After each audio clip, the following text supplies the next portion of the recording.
exciting new book called Black and Knees. Patricia, how are you doing today?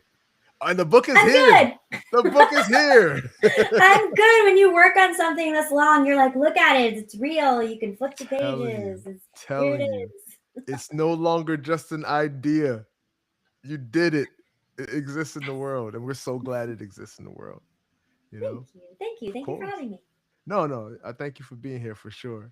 So I want to start because Blackanese is a attention grabbing word. You know, it's striking, it's rhythmic, it really grabs someone's attention. Talk to us a bit about how you landed on Blackanese as a title. So, when I was thinking about what I wanted to call this book, I was like, what is going to encapsulate all the parts of who I am? And I Mhm. knew that this was really rooted in a DEI experience, right? Right. And so I wanted to pay homage to that. This actually came off of the elementary school playground. I talk about this towards the Mhm. end of the book. But there was a young boy who went to school with me. We're still friends today. Mhm. And in an effort to try to explain to our classmates that I am of more than one ethnicity, he called me Blackanese on the playground um, when we were kids. But it was like, it was a nice thing. He wasn't trying to call me Right. out. He was trying to like educate the people. And I'm not saying he invented that word either. That was the first time I had heard it. Yeah, yeah. I don't know exactly how the years line up, but if anyone's seen the movie Rush Hour, I'm pretty sure the term Blackanese is ushered out of Chris Tucker's mouth in that movie Gotta be. somewhere. Gotta be. Gotta be. So like we didn't invent it on the playground. Yeah. Maybe that was before, maybe that was after the movie, but Mhm. it just felt fitting. Mhm. And sometimes I think it's fun to sort of like invent something new. Like I said, we didn't invent it, but trying Yeah. to popularize it. Mhm. Also, it's easy to search, to be quite frank, and to be honest, Right. right? Right. Like when you SEO look in the optimized. book titles. Yes, SEO optimized. I was like, I want people to be able to find my book. Right. And when you search Blackanese, it should be one Yeah. of the first things that pops up. And for That's sure, right. if you put it with my name, it will definitely pop up. Yeah. So it's working. No, it is. It is. It's on that first page, you know? Yes. How did you come to the point where you said, I have lived a life that I want to write about? Because memoirs are no small task. Like, what was that moment for you where you said, I can do this? Like, this needs to happen? Well, I actually started jotting down stories like shortly after I graduated college. So I Hmm. graduated from NYU in 2008. Hmm. And I grew up right outside of Richmond in New Kent, Virginia. It's Hmm. not very diverse even to this day. And so when I got to New York and there was so much diversity, I was like, oh, some of these things that I've been thinking about or grappling with, clearly there are other people who have Hmm. maybe had these same thoughts. And so I'm just going to start writing some stuff Hmm. down. And so I started writing down stories and then I kind of sat on it, honestly. Like you start these projects and then life is lifing and you sort Of of forget. course. And then fast forward to 2020. So COVID hits. A Right. lot of people did creative projects during COVID because we had nothing but time on our hands. Yeah. Um, Right. For but real. really, the impetus was sort of like the intersection of a Mhm. time of what I will call blatant Asian hate. So when COVID Real. hit, we Real. had people that were blaming that on any Asian person they came across. Right. Right. Because a lot of people cannot tell the difference between somebody who is Chinese, Japanese, Korean, Taiwanese, whatever it is. Telling They're you. just like all Asian people are the same, which is really, truly not true. At all. Um, but they were saying that this disease came from China, and so Mhm. they were placing a lot of the blame on the Chinese community, and so you Mhm. saw Asian hate sort of erupt. And so that was happening on one side, and then on the other side there was the resurgence of Black Lives Matter, right? Yes. So George Floyd, Breonna Taylor, all of these things were happening, and lots of things happening in Richmond around the Confederate statues. Yes. And so just a lot of tension on both sides of my identity. Mhm. And I had a lot of time to sit with that. I was asked to write an essay for a local blog. Um, so shout out to Mark Cheatham. He's known as Cheats locally. He's got a blog called The Let's Cheats go. Movement. And he asked me to write an essay for this essay series he called Voices. He was like, there's so much happening. I just want people to sort of talk about like, what is their experience right now? And when I wrote that essay, I had a lot of people reach out to me that knew both of us. And he was like, Right. they were like, I'd never thought of you as Black, or I'd never thought about the biracial experience. And so I said, interesting. I started writing a book about this a while ago. Maybe I should pick that up, because Yeah. really, same premise, right? And Mhm. so 2020, I like pulled back out the things that I had written, really had to do some editing, because, with time comes experience and Mm. maturity. And you're like, Patricia, you can't say the things like that. There it is. Clean that up, clean Right. that up, and add some nuance, right? Like now you've got some years under you and you know some things. And so continued writing. And when I got to a point where I was like, I think this could be a book, is Mm. when I started to take it really seriously. Like, okay, I need beta readers, I need an editor, I Yeah. need to do some research, because I am not, a writer by trade. So I don't even really know what goes into the book publishing industry. So Uh-huh. really had to school up on that kind of stuff. But I would say, it's like this journey started roughly 2009, Uh-huh. and really came to a head in 2020. Right. Right. I mean, it's so powerful that you say that though, because I feel and I truly believe that a lot of projects arrive exactly when they're supposed to. And so just think Mm, about the way that the audience in the world, we were in a very different place in 2009 compared to 2020. And so I a think you were lot. able to meet a particular need in 2020 that may not have been as easily recognizable as a need in 2009. Yeah. Absolutely. It was interesting. I was telling somebody, like, when I was editing this book, I was like, wow, the president of the United States is about to be half Black and half Asian. That was Right.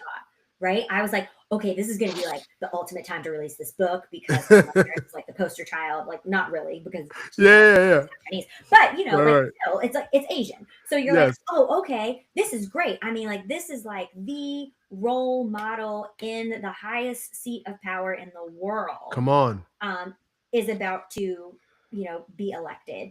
Yeah. And we all saw what happened. That is not Right. what happened. Not happening. And then I said, ooh, do you want to put this book out, given the state of affairs? Come on. Racial tensions heightened, DEI sort of like canceled, if you will, Come on. cancel Yeah, culture. yeah, We've yeah. we've canceled DEI It's for altogether. real though, right? Um, should I put this book out? And the more I sat and thought about it, the more I was like, you know what? Actually, we probably need this book more Yes. as a result. And so, I think the book has now been out since August 1st of last Yeah, year. yeah. And I will say, the more I sit with people and have conversations, both people who've read the book and who haven't, it just solidifies my assumption of like, Hmm. actually, people are really hungry for these conversations, because now they're harder to find. Yeah, yeah. So it's been a learning journey, but really positive, like really, really great. But it's so fascinating though, because like when you were writing this for like the second time in 2020, it was a time when people were just clamoring to have these conversations compared Mm. to now. Like you said, this is a point where it's like really hard to find. Talk to us a bit about some of the feedback you've gotten, or even maybe resistance or pushback, or ways in which people have just sort of looked at it and been like, I don't know if this is as necessary, when are talking about something that's so essential, that's been your life experience.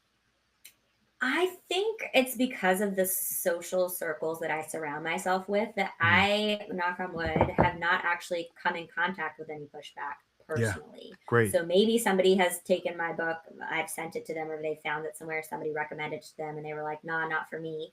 Mhm. But nobody has said that to my face or in Right, writing right, in an right. email. So like, as I've Right. approached people, but also like, I am selective about who I'm reaching out to. Like, Mhm, I'm reaching out to multicultural centers, Black owned bookshops, like, mhm, I am trying to be in the spaces where people might relate to these stories, or know mhm, someone that can relate to these stories. And mhm, I would say that the prize moment for me so far has been, I was asked to speak at a woman's book club. So literally, a girlfriend of mine, she's been hosting a book club with some friends for like the past 9 years. mhm. And these are women who know each other pretty well. They've been Right. together for 9 years. Like, you get some people along the way, you add some people subtract because they move, whatever happens, but for Mhm. the most part, same core group.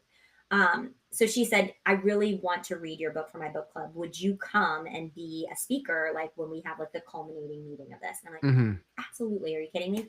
And so I show up to this woman's house, and most of the women there, almost every single woman there, is white women, Right. except for one person.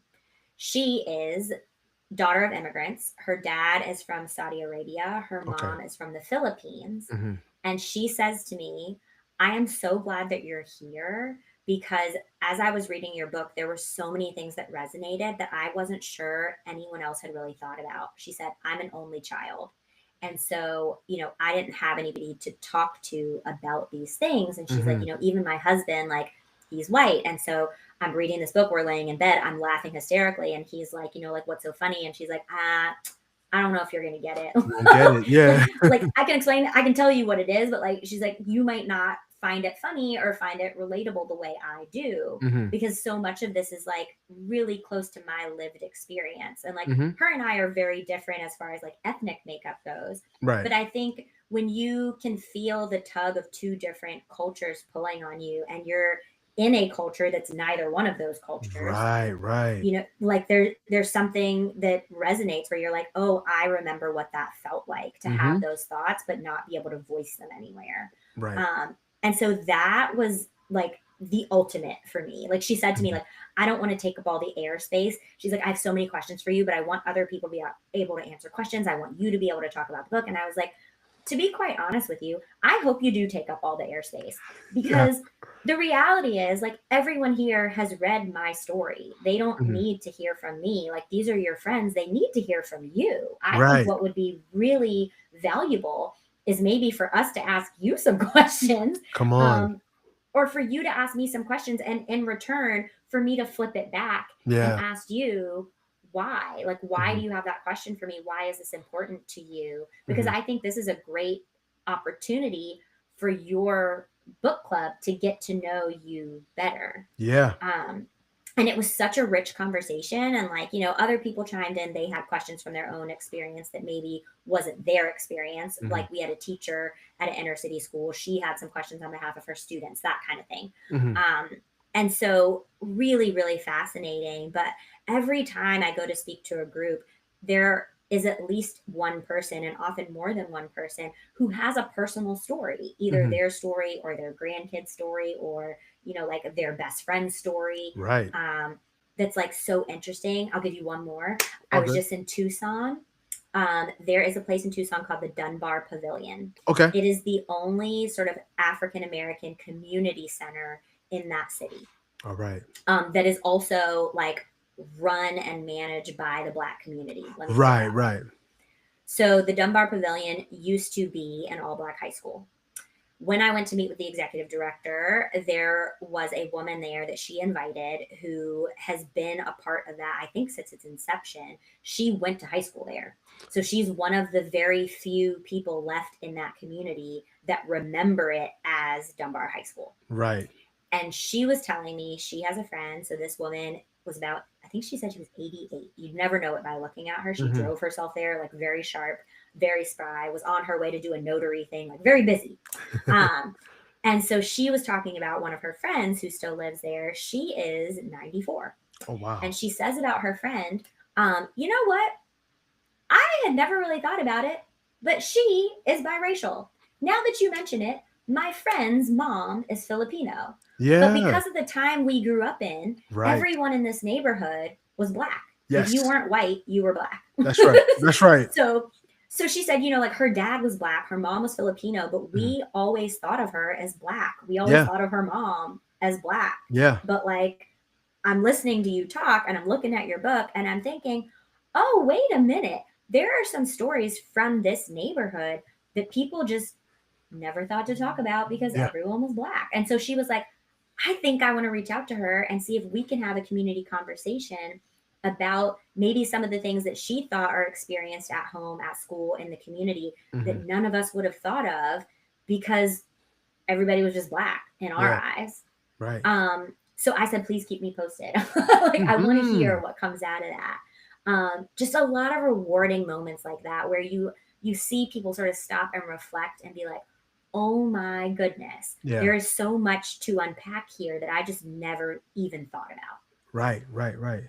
And there's something so lovely about that because I think books at their best, especially books like Blackanese, are tools for self-discovery. You know, like I think Yes. there's so much that's just like I didn't realize that that's who I am. That, like, you know what I mean? That's a part of my journey and just being able to really discover and make sense of yourself in a way that you might not have been able to prior to, you know?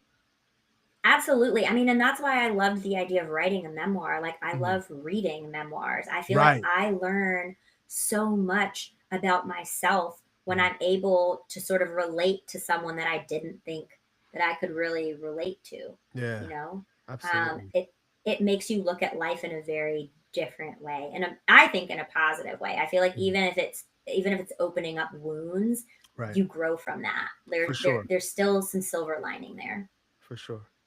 So talk to us a bit about like the challenges, not to give away something that's in the book necessarily, but you know, growing up in Virginia in New Kent, did you feel like there was a time when like you were not enough of one or the other? And if so, like, how did you reconcile that if you were in spaces where people didn't view you as black enough or you weren't considered like, Asian or Malaysian enough? Like, how did you deal with that if that were the case? I mean, being Asian wasn't even a thing. She so said that so was the problem I had, right? that wasn't a thing. Yeah. There was one other student in my class Yeah. who was half white and half Filipino, and the Mhm. joke used to be like, together, him and I made one Asian in our class.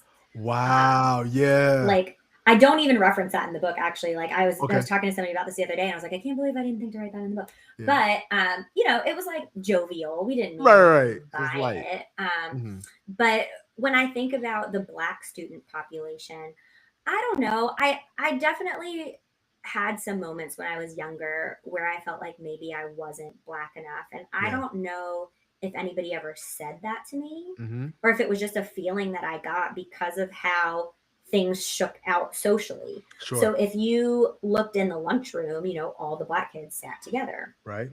And I do talk about this in the book.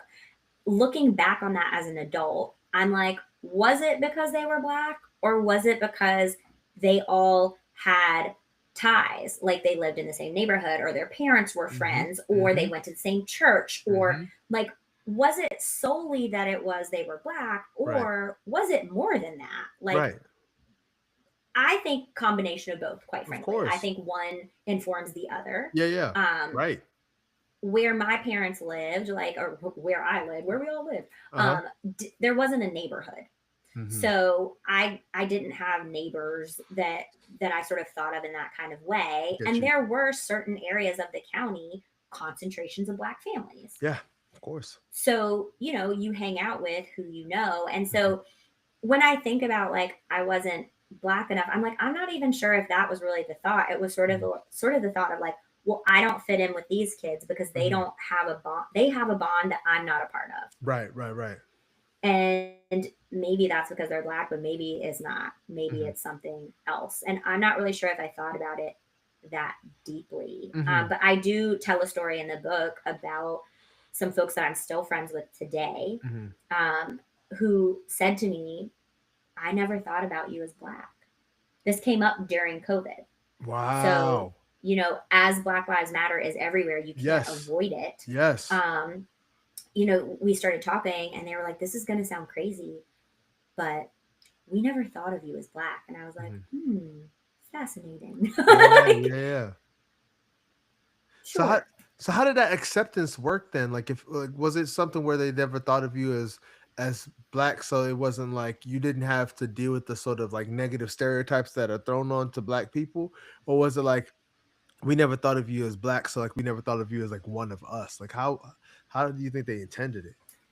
So that group of people Uh, were actually, it's a group of my white friends okay. said, Hmm. so we're talking about Black Lives Matter and, like they have some stories that maybe don't match up with my stories. Sure, sure, sure. Um, some maybe some thoughts in their family or in their social circles that Yeah, maybe don't align with my thoughts. no doubt. And so as we're having these conversations, this is when they're like, oh my gosh, never thought of you as black, never thought of you as internalizing the things that are happening Yes. as a potential thing that could be happening to your family, right? So, Right, like, right. my dad has always been a black man in America. That's not new. Right, right, So, right, right. you know, like, Yeah. as these things are happening, you know, like Mhm. you internalize things like that when you see Mhm. somebody on TV and they look like somebody or resemble somebody in your life. You're like, oh, that could have been Of this course. person, Of course. and it makes you approach those kinds of conversations in a different way. Mhm. um, but I think they never thought about it because they never really had to from their perspective, right? Like they were just like, we're all friends and it doesn't really matter if you're black or you're white or whatever. And you know, like some people talk about being colorblind as being like a Right. bad thing, like they Mhm. don't see you fully. And Yeah. I understand that. I empathize with that. I think in some scenarios that's correct. I also think in the innocence of the playground, it's not a bad thing Mhm. necessarily if a kid says like, well, I don't see you as this, I just see you as my friend. I think, Mhm. like anything, there are pros and cons to that. Sure, sure. And I like to think that people's intent at baseline is pure and positive. Mhm. And so when they said that, I didn't take it as a bad thing, but I did take it as a teachable moment to Mhm. say, okay, well, let me enlighten you on what it is to be me Right. in this moment. Yes. What does that look like for me? How do I think about that? How do I feel emotionally? Um, and it was a good conversation. Like it Mhm. was nice to have them be open to that conversation. I think that also says something about our friendship. Yeah, absolutely. So when you are working on this and you're hearing people start to like talk with you about what you're working on, what do you feel like you discovered about yourself in the process of writing this book? Well, I think my number one discovery is that my confidence in myself was built at a very young age, Uh-huh. and that has served me well. Yeah. So I have spent my life walking into spaces assuming that I belong there. That's So lovely.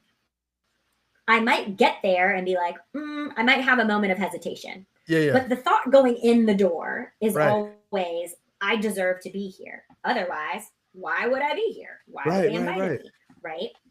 And it wasn't until I started writing this book and having other people proofread it that it was brought to my attention that that is not normal. Like that is Mhm. not the default. Mhm.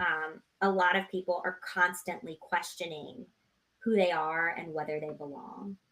And that is something I have always taken for granted. Yeah. That like I didn't really spend a lot of time dwelling in that as a young person, Uh-huh. which has created a lot of opportunity for me. When you're Mhm. kind of like naive, oblivious, like you just do stuff and you just end up in spaces. Yeah. And if you show up with confidence and you speak with confidence, then the other people who maybe didn't think that you belonged there start to think that you do. Like they Mhm. believe that you do because you've taken on this persona of a person who belongs. Right. And so then they start to question, oh, maybe she should be at this table, or maybe I don't understand why we have her here, but clearly she's here for a Yeah, reason. yeah, yeah, yeah. And that has been really powerful. And so, like, I'm trying to figure out how to distill that down Mhm. to pass on to other people, young or old, Sure. honestly, because the Sure. reality is like people struggle with that at all ages. So, how do I take Throughout their that life. and like present that as a gift that other people can internalize and take with Mhm. them? Because Mhm. it really is, perspective is so, so powerful. I don't think people understand like what a game changer it is to have a perspective of like, no, no, I belong here. Oh yeah. No, that makes a world of difference just through how you will operate in the space. I mean, it's so hard to function if you feel like you're trespassing in a space. You know what I mean? Like, I can imagine Yeah. how would we do this conversation if I felt like I shouldn't be talking to you or you felt like you shouldn't be on the show? Like, it'd be impossible. Impossible. Your head would be somewhere else at all times. It's like Oh, you can't even give it your all mm-mm. because you are dedicating thoughts and energy Yeah, into something completely unrelated. totally it. Totally it. So, as you're thinking about this book and going back to like the construction of it, were there moments that sort of like, you were digging through memories and you're just like, ooh, I can't share this. Like, were there moments that you felt like, you know, you looked at it and you're like, you hesitated, but you still put it in the book? Like, or anything like that? So I was given the advice early on. Shout out to James River Writers. So there's Oh, a group in oh town yeah. called James River Writers. Hmm. They do an annual conference, and I went to the annual conference and I booked time to meet with an agent. Hmm. And at this point, I didn't even have a whole book. Right. I had the beginnings of a book. And the agent said to me, like, we can't really have a conversation because of the format, because it's a memoir. We can't even have a conversation until you have a manuscript. Like, I have to understand a bit more about what it is you're trying to say. So, like, I think she said with fiction, you can come with an idea. Yeah, yeah, But yeah. with something that is nonfiction, that is like, autobiographical, Right. you kind of need to like flush it out. Yes. But she said, my advice to you is write everything you're thinking as if no one's ever going to read it. Just write everything down. Yeah. She's like, you can go back and edit stuff out. Of course. You can change it to Of course. disguise people's names. She's like, but write down everything it is that you want to say and Yeah. start there. Yeah. And so I did. And I think for me, the hesitation came at editing, right? So, like, what things do I want to include and what things don't I want to include? And I think for me, the ones that were the hardest were the ones that I was like, I want to keep this in. I'm going to change the name, or I'm not even going to give a name. Yeah. And then I'm like, will these people recognize themselves? Because the reality is, like, I still talk to just about every person that I reference in that book, good, bad, or indifferent. Yes, yes, yes. Like, like when you've had the same friends from kindergarten to graduation, like that is a lifelong bond. That is and remarkable. So these are still people that I talk to. They have kids that are in school now, right? And so I'm like, when they read this book, are they going to remember that that's them? And it's not always bad, right? Like some of the stories just are. But some of the stories maybe aren't as flattering. Sure, sure. And so, but I think those stories, honestly, I think some of them have read them and didn't recognize themselves. If they did, they didn't say it to me. Yeah, they didn't say anything. But I think that says something about like that moment wasn't important to them. Like they weren't putting weight on it. Honestly, they probably didn't even think they were doing anything wrong. Some of the things people were saying were just like colloquial, right? Like things that they heard other people say, things that they heard at home, whatever it is. And so it was foundational for me, but not for them. Yeah. And I think whether they recognize themselves in the story or not isn't even important. I think what's important is like, do they read the story and see it from my perspective? And do they take something away from that? And that to me is more important than like, do you recognize yourself as maybe having said something that would be slightly embarrassing to you today? Yeah. I haven't come across that. I'm not going to say yet because I don't want to speak it into existence. Seriously, right? But it's flattering that they want to read the book. I think that says something about whether that intent was there or not when they said what they said.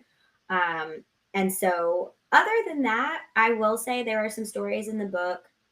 If my grandmothers were still alive today, I don't think this book would be out in the public. That's true.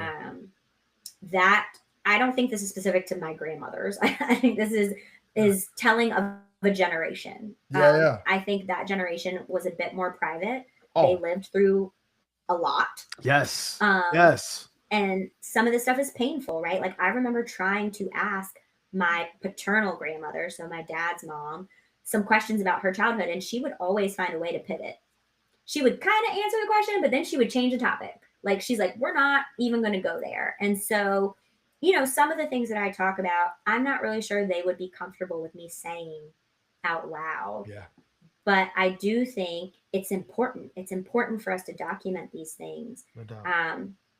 And so I'm thankful for the opportunity to be able to tell these stories. And I did vet some of it, right? Like you go back to the generation above me, to my parents, to my aunt who knows all the stories. She knows all the dirt. To say like, hey, is this how you remember it? Is this accurate? And sometimes they would be like, yeah. And sometimes they would be like, I'm not saying it's false, but I'm saying it's your truth. It's the way Ooh, you interpreted it, which yeah. doesn't make it untrue, but is not the way I interpreted I it. remember it, right. That's helpful. That's really helpful. But you're talking about that, like that grandparents generation, and as you were saying that, Patricia, I was like, they weren't called the silent generation for nothing. Like Yeah, seriously. it's just like they lived up to the name. Because I have a great aunt who's passed away now. Who I remember she was such a fun and funny person. And I was like, you got to let me write your biography or something. I'd love to write your story. And she got quiet, and she said, no, too painful, and just changed the topic. Mhm. I was like, man, so we all got stuff to carry, but they carried a whole lot, and they couldn't Oh. they couldn't go on their live or on Snapchat or something. They had to just hold all that pain and trauma and just move on with their lives. Yeah, I mean, and I understand it. People don't want to relive things that are painful. Mm-mm. And in the same breath, if we don't keep those stories alive, then the Mm-hmm. generations behind us won't understand the shoulders on which they stand. Do you know what I mean? That Like they part. won't understand the sacrifices that were made for us to live the life that we live now. So like, I mean, like I Absolutely. wrote a book, clearly I've lived through some stuff, but Mm-hmm. like nowhere near the kind of stuff they lived Man, through, right? Like my life right. has been pretty easy breezy in comparison. I heard, Um, heard. so I try to document the little bit that I was privy to, and Mhm. hope that somebody's filling in the holes elsewhere. Yeah, most definitely. So, what would you say was the most cathartic part of the writing process for you? Like, what was that part that just was like, this is so good? I just feel like fully realized in this moment. Um, all of it, honestly. Like Yeah. there's so much reliving of emotion when you write these stories down, and like Mhm. even thinking about the ones that are inclusive of my grandmothers. So both my grandparents have passed, or both my grandmothers have passed. I have one living grandfather, and when I was writing those stories, it was almost like getting to spend time with them. Oh, Like that's we keep lovely. people alive by telling their stories, right? Absolutely. Yes. Yes. And I think grief is a thing that we do not talk enough about in this culture. And Agreed. like the older you get, the more people you lose, and the more you have to keep going through this grief process. And I'll be honest, I don't feel like it's getting any easier. So if anybody has any tips, please reach out and share those with Real. me. Um, but I think part of that process that you don't realize is like the grief doesn't ever really go away. Mm-hmm. It just sort of like lays dormant sometimes. Yeah. Um, and so it is healthy, I think, to let some of that out. And Agreed. so whether it's talking about people who have passed or just talking about old memories, opening up old wounds, things like that, you're still grieving Of something. course. Of Um, course. and so I think it was really cathartic to like write these things down, because when you write something down and you look at it and you read it back, a lot of times it's different than it was in your head. Every time. And so you look at it and you're like, okay, sometimes you're like, okay, this isn't as dramatic as I made it out to be, Yeah. or the opposite, or you're like, oh, that was more traumatic than I thought now that Of I've put course. it into words. Words. Yes. When I read it back, I'm like, ooh, that Yeah. sounds Like, man. different. Right. That sounds different. And so, I always encourage people to like journal. And I think Mhm. the next level beyond journal would be like read it out loud. And you Yes. don't have to read it out loud to another person. You could be in a room by yourself. Come I on. think when you hear your voice behind Yeah. it, it feels different. No doubt. It feels really different. No doubt. Try it out, exercise it. If you're listening to this podcast, take your journal entry and read it out loud and see what happens.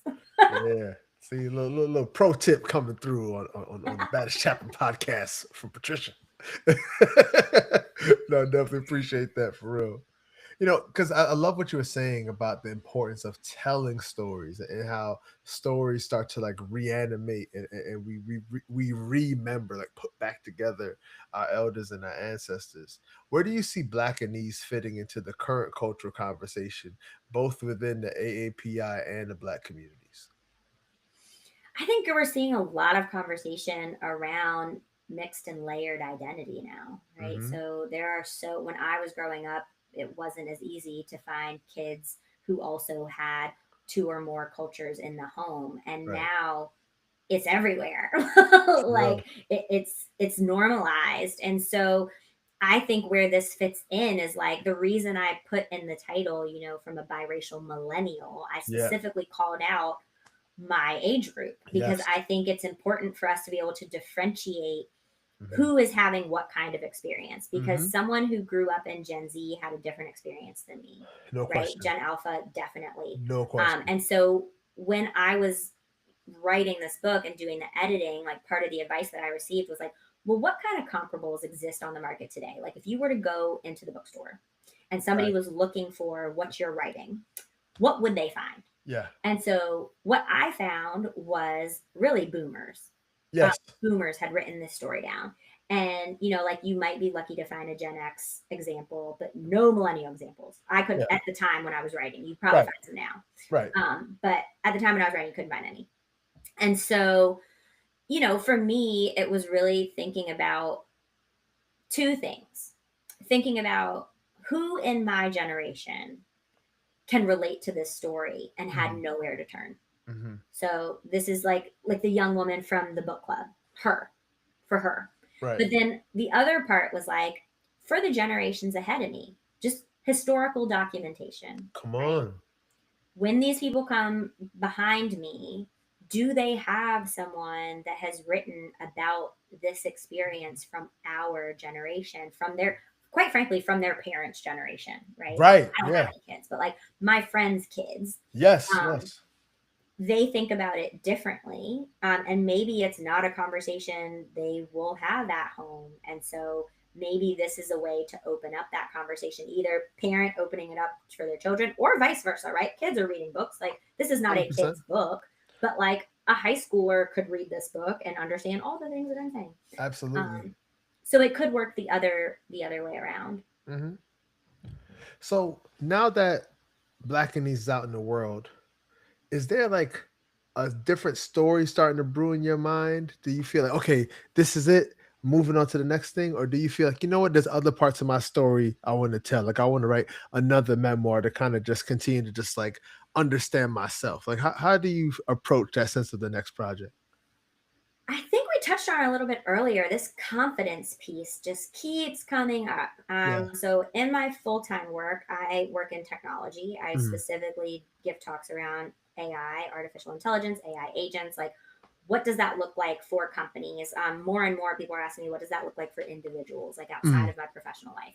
And so, you know, it is a space that is constantly changing. And so, Yeah. imposter syndrome is real. And Real. I think what clicked for me, I've been at the company I'm at now, it'll be 5 years in June. Mhm. When it clicked for me that like everybody had imposter syndrome, Come on. I was like, oh, this is very different. Like nobody is an expert because the Mhm. field is constantly changing. For And real. so I'm like, okay, we've just leveled the playing field Mhm. because everybody is feeling that. And so I think the next book that is brewing in me is maybe it's memoir like, but it's really about confidence. It's about how do you get settled in your identity and what you know and get comfortable even being in situations where you don't know. um, how do you walk into those spaces and take up room? How do you get the confidence to just show up? Like, this is what I think I want to focus the next book on. I haven't written anything down, but it just like it keeps coming up in conversation. And like when something keeps coming up, like you can't ignore it. You kind of have to like listen to the signs. So something is brewing, nothing concrete yet. But I have inklings of ideas. There it is. There it is. You got to continue to just be on that journey and see what's going to rise to the top with it, you know? Yeah, like what's helpful to people, you know? Like when I wrote this book, I wanted it to be something that people could relate to and find comfort in, or to learn about someone in their life. Like maybe there's somebody in their life that they could learn something about by reading this book or open up Mhm. conversations to. And so like as people keep coming back to me with the same sort of thread, of building their own identities, I'm like, Mhm. how do I keep that conversation going, and how do I add more nuance to that that's going to help somebody become more comfortable in their own skin? And so Most that's definitely. that's sort of the road I'm paving for myself. No, I heard it, heard. So for someone who feels fragmented, for someone who feels like they're struggling with the understanding of their of who they are and how they're being perceived in the world, what sort of wisdom do you feel like you can share with them for someone who feels like, you know what, I don't fit inside a particular box? I think it's the reality that like nobody does. So going Come back to on. that moment, right? Of Hmm. like everybody has imposter syndrome, like Yeah. everybody can fit in multiple boxes. And so even though you might not be able to see it, right? Like Hmm. somebody might not present to you as being in different boxes, the reality is we all are, right? So like I am left-handed. That puts me in a different box. I Yeah. am a little sister. I am the youngest. That puts me in a different box, Real, right? real, real. I live in Richmond, Virginia. Whether people want to admit it or not, it was the capital of the Confederacy, Come very on. much a southern state. That Yes. puts me in a box, right? Yes. And so the reality is there's lots of boxes. We all could be in different boxes. And I think once you start to unpack that you're not the only person trying to navigate, Hmm. it makes it a little bit easier. And I also would say like lean into it. Yeah. I think I would love to see more people lean into the things that they feel like makes them different, because what makes you different is what makes you special, Yeah. right? Like when people are like, that's not normal. Okay, well, I challenge you to tell me what is. Yeah. What is Seriously. normal? Seriously. Like people are living such different lives, like not Mhm. even all over the world, even just in your neighborhood. Of Like if you were to go course. knock on your neighbor's doors, you are all living very different lives. You just happen to be on the same street. Hmm. Um, and so I think the fun of it is sort of like just really hunkering down and being like, okay, these are the parts of of my identity that I know about, but what are the things that I don't know about? Hmm. What are the Hmm. things that are like gonna make me more authentically me? Yeah. And sort of digging into that, and then like finding your people, right? Like Hmm. you'll be surprised if I were to start a club right now of people at work that are left-handed. I would be around a very different group of people than I'm That's right. around every day. That's right. That's right. Um, they say left-handed people are more creative. I'm not saying that's true or it's not, but I am saying I'm a really creative person. So Yeah. I would Me be really too. We're interested both to see. left-handed. So hey. See, so we will start, like a club for folks who are left-handed who want to Mhm. express their creativity and express the challenges we've had with Mhm. scissors, or the clubs at Top Golf. You can actually request left-handed clubs. I I've don't know if done it. people know that. I've done it. Um, like there are weird hurdles that people don't know about Yeah. that you have when you are They left-handed. don't know our Um, struggle.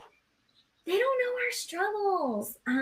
But we're not out here alone. You know what That's I'm right. saying? That's right. So like it introduces you to more people that you can connect with that maybe you wouldn't have Mhm. connected with otherwise, which Yeah. I think is like super exciting. But I Absolutely. also am like 100% extrovert, and like I Yes. can never have too many friends. That's real. So That's some real. people might not feel like that. So maybe this isn't the advice for them. But like if you're out here being like, I could use more friends, and like Yeah. this is my advice to you. Of course. But community, even for our dear introverted friends, like everyone needs community, of some Yeah. sort. Even if it's community where, like, I think of the kind of folks who know that their friends are over there. They don't necessarily want them to be like all up in the mix. But it's like, I just want to hear y'all in the living room. I'm gonna stay in the bedroom, but I just want to hear y'all over there. Like, I think that people still need community. So I'm really appreciating a lot of what you're saying today for sure. Yeah, absolutely. I had the pleasure of going to the Richmond Forum last weekend, and the Mhm. guest speaker was Tracy Ellis Ross. Yes. And she was talking about how, like, we all need community. Like, Yeah. community is at the crux of, like, who we are as humans. Like, Mhm. everybody wants human relation and Yeah. interaction. Yeah. It's just who we are. And so relatable. Yeah. Because, it's Maya Angelou said, right? Like people won't remember what you did, they'll remember how you made them Man, feel. feel. Yeah. And like that's relationship based, Mhm. right? Like that's relation. It's not what you did, it's like the emotion that you invoked in me. And you have to be in relation with a person for that to even happen. Yeah. And so maybe you don't want to come in contact with 1,000 people, but Right. like the 3 people that you are in contact with, you want to make that really super meaningful. Yeah. And that's okay too. I think Like so. that's great. Absolutely. Absolutely.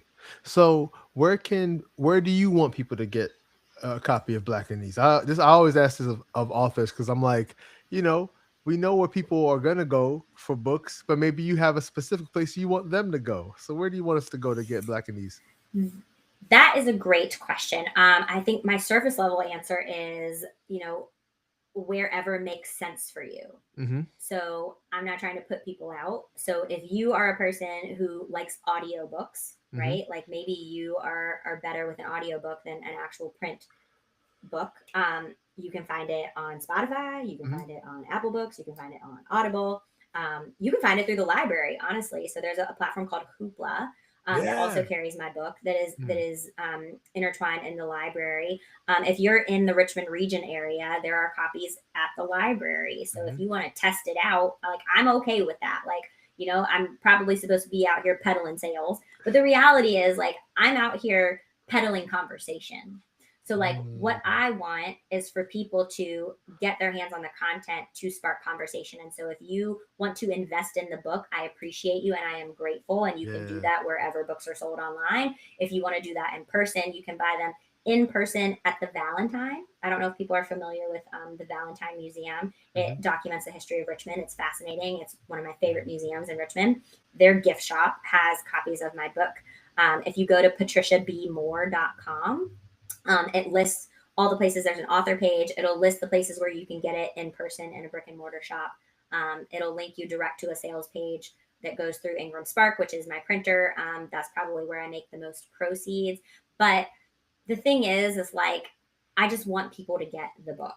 Love that. And so, like, pick the format of your choice. And I promise there is a digital retailer that will have it for you. If you go on their website, you can find it. So, There it is. There it is. Well, excited about your book being in the world, and thank you so much. You are so great at this. Like I just really appreciate talking to you, and yeah, man, just keep on rocking, keep on educating the world. You know. thank you. One thing I will say is, regardless of where you get your hands on the book, whether it's a library or you purchase it or whatever, if you would be so kind as to leave a review for the book, and this is Hmm. for any book you read, not even just my book. If you could go leave a review, obviously Amazon is the place where people are looking for reviews. Hmm. It means the world to authors to have reviews on their books. Yeah. So Amazon, Goodreads, wherever that is. But like I said, for my book or the last book you read by somebody else, like, do that author a favor, and write them a review, because that stuff is super important. But Absolutely. thank you so much for having me. This was really No, fun. no, it's been a joy. It's been a joy. And for those of you who are watching, thank you all so much for being here as well. As always, you can check us out on baddestchaplain.com. But this is also going to be on our Apple Podcasts, Spotify, YouTube. We're streaming through Twitch. So if you're playing Fortnite and you're like, hey, I want to hear about a great book, put those controllers down. Matter of fact, you can keep playing, but just have us in the background and it'll be all right. But much love to y'all as always, and continue to do what you can to help make the world a better place. But until next time, take care. Peace.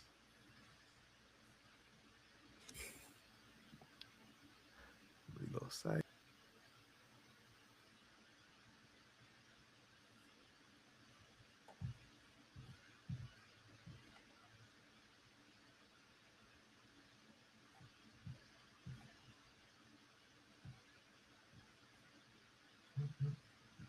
Oh, here we go.